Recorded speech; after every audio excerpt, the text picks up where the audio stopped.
राज्य जनजाति समुदाय से आने वाली द्रौपदी मुर्मू को जहां अपना उम्मीदवार घोषित किया, वहीं विपक्षी दलों ने संयुक्त रूप से यशवंत सिन्हा को अपना उम्मीदवार बनाया।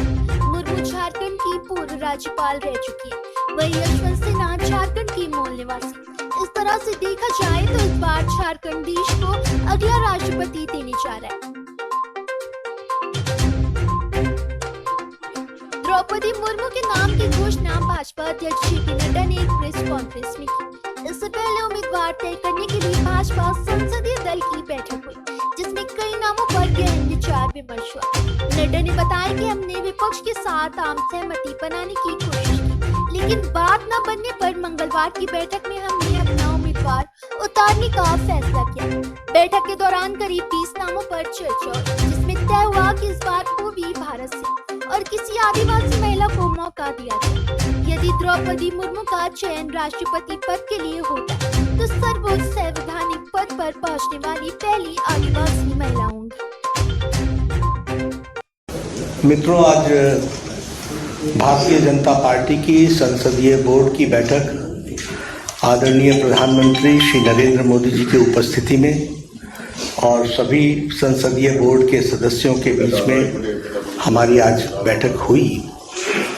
और हम सब लोग जानते हैं कि 15 जून को राष्ट्रपति के चुनाव की अधिसूचना जारी हुई थी और उसी समय ये अधिकृत किया गया था पार्टी की ओर से कि हमारे वरिष्ठ नेता भारत के रक्षा मंत्री श्री राजनाथ सिंह जी और मैं पार्टी के अध्यक्ष के रूप में विभिन्न घटक दलों से और हमारे जो यूपीए के पार्टियां हैं उनके नेता, उनके साथ हम बातचीत करें और बातचीत करके राष्ट्रपति के चुनाव के लिए सर्वसम्मति बनाते हुए हम आगे बढ़ें।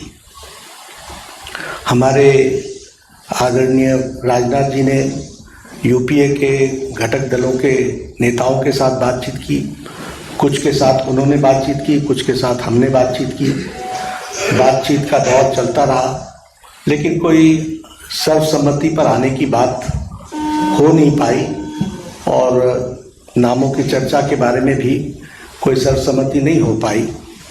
और आज हम जानते हैं कि यूपीए ने अपना राष्ट्रपति का प्रत्याशी घोषित कर दिया है। इसलिए आज की बैठक में हम सब लोग जो संसदीय बोर्ड के सदस्य थे, सब इस मत के आए कि भारतीय जनता पार्टी एनडीए अपने सभी घटक दलों के साथ बातचीत करते हुए हम राष्ट्रपति चुनाव के में अपना प्रत्याशी घोषित करें, क्योंकि यूपीए ने घोषित कर दिया। हम चाहते थे कि सर्वसम्मति से कैंडिडेट आए, क्योंकि राष्ट्रपति का चुनाव सर्वसम्मति से होता है तो अच्छा लगता है, लेकिन इस प्रकार का उन्होंने जब कैंडिडेट घोषित कर दिया तो हम लोगों ने आज बैठक में हमारे अपने एनडीए के घटक के लोगों के साथ बातचीत करते हुए और लगभग 20 नामों पर हमारे यहाँ लंबे दौर की चर्चा हुई और चर्चा में सब लोगों के साथ बातचीत करते हुए एक सर्वसम्मति इस बात पर बनी कि सभी नामों पर चर्चा हुई, विस्तृत चर्चा हुई, लेकिन कुल मिलाकर के ये बात सामने आई कि हमें प्रत्याशी के रूप में कोई पूर्व से ढूंढना चाहिए, भारत के पूर्वी क्षेत्र से ढूंढना चाहिए और हो सके और हमारा प्रयास हो महिला को हमको स्थान देना चाहिए। और आज तक कोई आदिवासी ट्राइबल प्रत्याशी राष्ट्रपति के रूप में नहीं आया है, इसलिए हमें ट्राइबल पर और पहली बार कोई ट्राइबल को भारतीय एनडीए की तरफ से हम कैंडिडेट बना सकेंगे, ऐसा संसदीय बोर्ड, पार्लियामेंट्री बोर्ड का मत था। और इसलिए श्रीमती द्रौपदी मुर्मू, इनको राष्ट्रपति का प्रत्याशी घोषित किया गया है एनडीए की तरफ से। और हम सब जानते हैं कि श्रीमती द्रौपदी मुर्मू जैसे राधाकृष्णन जी शिक्षा से जुड़े हुए थे, सर्वपल्ली राधाकृष्णन राष्ट्रपति के रूप में, उसी प्रकार द्रौपदी जी का भी जीवन आजीवन शिक्षा से जुड़ा रहा और वो टीचर के रूप में, शिक्षक के रूप में उन्होंने अपना जीवन प्रारंभ किया। बाद में वो काउंसलर भी बनी और वाइस चेयरपर्सन रायरंगपुर की बनी और उसके बाद उन्होंने एक लंबा अरसा विधायक के रूप में देखा और विधायक के रूप में वो मंत्री बनने का भी उनको सौभाग्य मिला। उन्होंने सरकार में मंत्री के रूप में भी गवर्नमेंट ऑफ उड़ीसा में transport, commerce, animal husbandry ministry और फिशरीज मिनिस्ट्री को भी उन्होंने संभाला।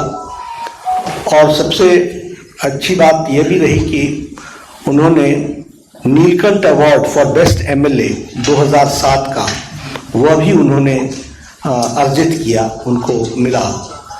और बाद में वो 2015 से लेकर 2021 तक झारखंड स्टेट की गवर्नर रही। तो इस तरीके से उनका राजनीतिक जीवन रहा है।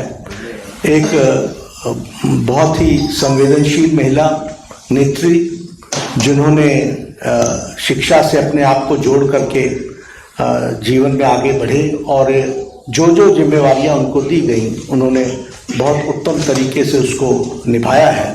इसलिए एनडीए इस खबर में बस इतना ही।